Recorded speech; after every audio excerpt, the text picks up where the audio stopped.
ہوتے وقت اپنے ساتھ کھانے پینے کا سامان ساتھ نہیں رکھتے تھے۔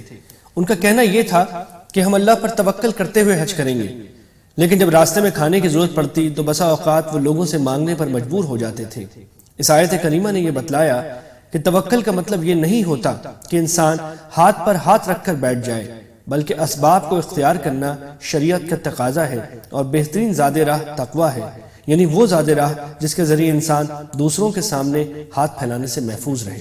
بعض حضرات حج کے سفر میں کوئی تجارت کرنے کو ناجائز سمجھتے تھے۔ یہ آیت ان کی غلط فہمی دور کرنے کے لیے نازل ہوئی ہے، اور اس نے بتا دیا کہ سفر حج میں روزی کمانے کا کوئی مشغلہ اختیار کرنا جائز ہے، بشرط یہ کہ اس سے حج کے ضروری کام متاثر نہ ہوں۔ حج کے دوران عرفات سے آ کر مزدلفہ میں رات گزاری جاتی ہے، اور اگلی صبح طلوع آفتاب سے پہلے وقوف کیا جاتا ہے، جس میں اللہ تعالیٰ کا ذکر ہوتا ہے اور دعائیں مانگی جاتی ہیں۔ جاہلیت میں بھی اہل عرب اللہ کا ذکر تو کرتے تھے، مگر اس کے ساتھ ساتھ اپنے دیوتاؤں کا ذکر بھی شامل کر لیتے تھے۔ بتایا جا رہا ہے کہ مومن کا ذکر خالص اللہ تعالیٰ کے لیے ہی ہونا چاہیے، جیسے کہ اللہ تعالیٰ نے ہدایت فرمائی ہے۔ جاہلیت میں اہل عرب نے یہ طریقہ مقرر کر رکھا تھا کہ اور تمام انسان تو 9 ذی الحجہ کو عرفات کے میدان میں وقوف کرتے تھے، مگر قریش اور بعض دوسرے قبائل جو حرم کے قریب رہتے تھے اور حمص کہلاتے تھے، عرفات جانے کے بجائے مزدلفہ میں رہتے تھے اور وہیں وقوف کرتے تھے۔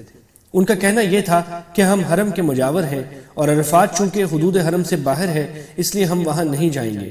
نتیجہ یہ کہ عام لوگوں کو 9ویں تاریخ کا دن عرفات میں گزارنے کے بعد رات کو مزدلفہ کے لیے روانہ ہونا پڑتا تھا، مگر قریش وغیرہ شروع ہی سے مزدلفہ میں ہوتے تھے اور ان کو عرفات سے آنا نہیں پڑتا تھا۔ اس آیت نے یہ رسم ختم کر دی اور قریش کے لوگوں کو بھی یہ حکم دیا کہ وہ عام لوگوں کے ساتھ عرفات میں وقوف کریں اور انہی کے ساتھ روانہ ہو کر مزدلفہ آئیں۔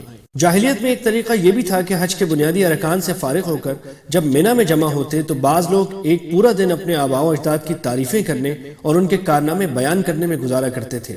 یہ اشارہ اس رسم کی طرف ہے، اور بعض لوگ دعائیں تو مانگتے، مگر چونکہ وہ آخرت کے قائل نہیں تھے، اس لیے ان کی دعا صرف دنیا کی بہتری تک محدود ہوتی تھی۔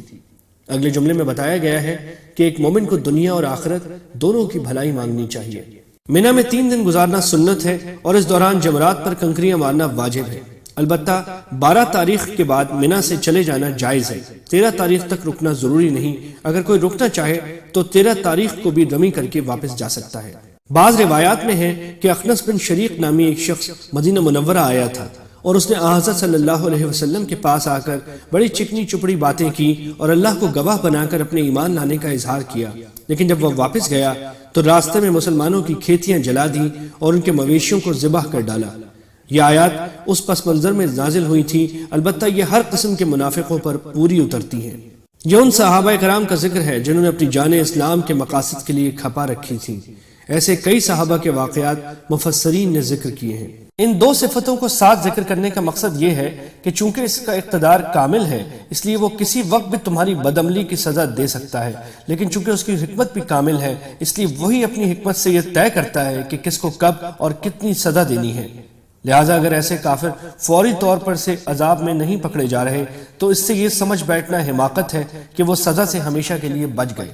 مختلف کفار اور خاص طور پر یہود مدینہ اس قسم کے مطالبات کرتے تھے کہ اللہ تعالیٰ براہ راست ہمیں نظر آ کر ہمیں ایمان لانے کا حکم کیوں نہیں دیتا۔ یہ آیت اس قسم کے مطالبات کا جواب دے رہی ہے، اور وہ یہ کہ یہ دنیا اس آزمائش کے لیے بنائی گئی ہے کہ انسان اپنی عقل استعمال کرے اور کائنات میں پھیلے ہوئے واضح دلائل کی روشنی میں اللہ کی توحید اور اس کے رسولوں پر ایمان لائے۔ اسی لیے اس آزمائش میں اصل قیمت ایمان بالغیب کی ہے۔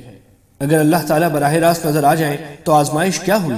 اور اللہ تعالیٰ کی سنت یہ ہے کہ جب غیب کی چیزیں انسان کو آنکھوں سے نظر آ جائیں تو پھر ایمان معتبر نہیں ہوتا، اور ایسا اسی وقت ہوگا جب یہ کائنات ختم کر کے سزا اور جزا کا مرحلہ آ جائے گا۔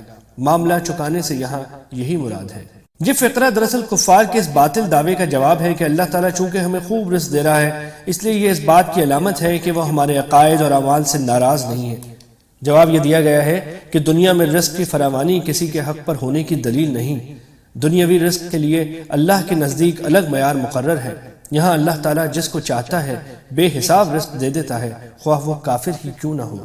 سورہ توبہ میں 4 مہینوں کو اشہر حرم کہا گیا ہے، یعنی حرمت والے مہینے۔ حضرت صلی اللہ علیہ وسلم نے ان کی تشریح کرتے ہوئے فرمایا ہے کہ یہ 4 مہینے رجب، ذوالقعدہ، ذوالحج اور محرم ہیں۔ ان مہینوں میں جنگ منع ہے۔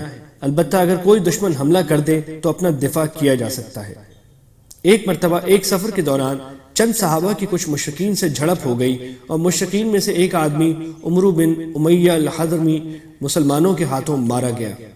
یہ واقعہ جمادی الثانی کی 29 تاریخ کی شام کو واقع ہوا، لیکن اس شخص کے قتل ہوتے ہی رجب کا چاند نظر آ گیا۔